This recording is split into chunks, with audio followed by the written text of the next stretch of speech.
For more on these issues and what he's hearing from Michiganders, let's bring in former Congressman and Republican nominee for U.S. Senate in Michigan, Mike Rogers. Great to see you, sir. Thank you so much for being here. Great to see you, Katie. Thanks for having us. Of course. So immediately after El-Sayed narrowly won the Democratic primary, the polling showed that he was going to win by a lot more than he actually did. His establishment opponent, Haley Stevens, threw her support behind him. Do you believe there are enough Democrats in the state willing to switch over to you to give you a winning coalition in November?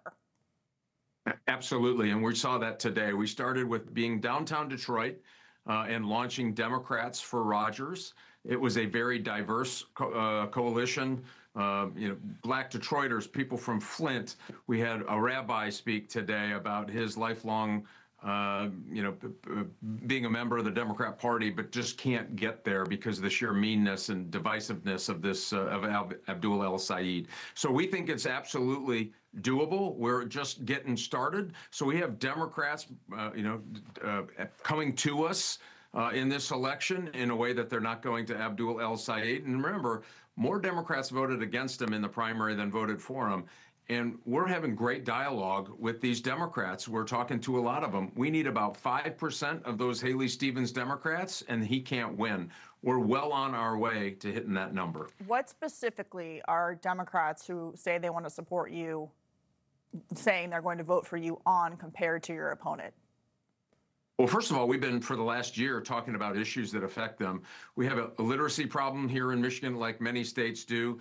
About 2/3 of our fourth graders can't read in the fourth grade. We have a plan to actually get them reading at grade level and then succeeding through the rest of their academic career. We have a plan to make sure that new homeowners, right now the average new homeowner in Michigan is about 40 years old. That's ridiculous. And so what we've been doing for the last year is talking about, and we have a great proposal to get them to hit that 20% down payment by saving tax-free. We're going to build more homes in Detroit. We've got 122,000 vacant lots. We've got a plan to allow builders to build on those lots tax-free if they sell it to a family or an individual in the city of Detroit. So we've got all of these plans, getting back into the defense industrial base. We're going to get our reading again. We're going to build things again. I mean, we're very, very excited about it, and that's drawing people naturally. And then when you add the absolute meanness, anger, and divisiveness of Abdul El-Sayed, that's why we're doing as well as we are. So the economy remains a top issue for voters in Michigan. The TIPP poll found that 47% of Michigan voters say they're worse off financially than they were a year ago. AAA, the average cost for gas in Michigan is above the national average and more than $1 higher than it was a year ago. Of course, prices are kitchen table issues. You just laid out a number of things that you plan to do in terms of housing and all of that. But in terms of this issue that Republicans are seeing in races across the country of, quote, affordability, what is your plan for that? So we want to make sure we can reduce utility rates and certainly put pressure on those gas prices. But you have to remember something, Kate. For over a quarter century, we've had two Democrats representing Michigan in the United States Senate. And during that time, we've lost 200,000 manufacturing jobs. We have the highest auto insurance rates in the country. We have the highest utility rates in the Midwest. We went from top 15 in the country in education. We're now 45th. And of course, I talked about that 40-year-old first-time home buyer. We've got plans to fix that. So they've been in charge for over 25 years, quarter century in Washington, D.C., and about a decade here in Michigan. This is a change election, and that's what I think the rest of the country doesn't understand. This is a change election for Michigan. We have to either change or they're going to continue. The Democrats are going to continue to manage the decline in Michigan, and the last person out of Michigan is going to have to turn out the lights. We're going to change that. Kids are going to stop going to their parents and their grandparents and say, we have to leave Michigan to find opportunity. We're going to flip that around. We're going to lower prices. We're going to have better jobs. We're going to attract defense industrial base. And by the way, we're going to put shop back in every high school. And the other part of this, we're going to get our kids reading again. I love hearing shop back in high school. I took shop in high school and know how to weld. Not many women my age know how to do that. So I think that's a good thing, a good skill for people to have. Good, good, good. Speaking of welding, welding is part of this new data center building that we're seeing all across the country. You today called for a one-year moratorium on new data centers in Michigan. So we've seen some communities say that these data centers bring them new tax revenue, lots of jobs. There are lots of skeptics as well. So what was the backing behind your decision today for this one-year moratorium? There is so much concern out there with Michigan citizens. My argument is that we need to walk through those issues before we just throw these things at our, eating away at our farmland and other things. So they have water issues and concern. They have noise issues and concern. My argument is put a pause, answer these questions, and maintain local control. My opponent wants to send it to Washington, D.C. to make the decisions on it. I think that's a terrible idea. The people who need to make these decisions live in these communities. When you look at what the Democrats have done, they gave us, it's called Goshen, a battery plant that was a Chinese battery plant that they forced down the throats of our local communities. That was a disaster. Well, guess what? If the state or the federal government is trying to ram these things down these local communities' throats, that's a problem. Let's get these questions answered so that people feel better about making a good decision on they should come to their community or not. Fair enough. Well, football, of course, is big in Michigan, as you know. Your opponent has challenged you to 5 debates and a football game, despite previously calling the sport racist, sexist, and homophobic. So do you plan on facing off against him on the debate stage or the gridiron before November?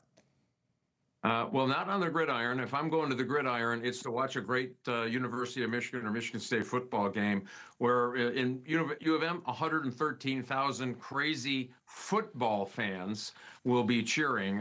My argument is he has made a mistake. It's just not just football for him, Katie. He's talked, and this guy's list of things he does not like about Michigan, Michiganders, I think the country is getting longer. Not liking Mackinac Island should be disqualifying in and of itself. It's a great American, certainly for Michigan, it's an iconic place that you want to take your families to go visit during the summertime for sure. He doesn't like the 4th of July. He doesn't like fireworks. He doesn't like the Second Amendment. He got after us for driving a Ford pickup truck in a parade.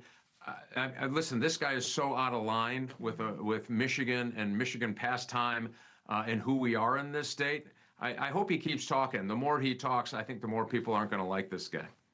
Mike, before you go, I do have to ask you about this because of your military background, your law enforcement background. There are reports this week that El-Sayed's mother once worked for a group designated by the U.S. Treasury Department in 2004 as a global terrorist organization for supporting Osama bin Laden, Al-Qaeda, and the Taliban. There are also allegations about his father-in-law and his connections to alleged terrorist groups. Just your response to this reporting and the voters in Michigan and how they may feel about it and how you're bringing it or not bringing it to light. Well, people need to understand who you are. Listen, when you hang around a lot of people, it's one thing that like he staples himself to Hassan Piker, who said that America deserved 9/11, and he wouldn't disavow that. Americans, the streets of America should run red with capitalist blood. His favorite flag is the Hamas flag. He doesn't disavow those things. Now you find out that his mother is supporting terrorism. He had a staffer that was indicted for terrorist activities here in the great state of Michigan. The weight of this, one isolated incident you might be able to explain away, but I worry that his rhetoric toward violence is getting to be problematic. He couldn't even condemn the terrorist who filled his car with explosives, drove into a synagogue to kill 140 children. Yeah. He couldn't condemn it. Yeah. And so you have, this is so crazy, Katie. People on college campuses, it breaks your heart. Young Jewish women were telling me they have to hide their stars when they walk to class, to go to class, because of this increased rhetoric and anti-Semitism on our college campuses and further. And his rhetoric only exacerbates that. Yeah. Then you find about his entire family. And by the way, you didn't mention his sister, who was arrested for spitting on a police officer who is not very American. This isn't just anti-Semitism, it's anti-Americanism. And I think it's a real problem. And I think people, once they understand who he really is, I just don't think they're going to vote for him.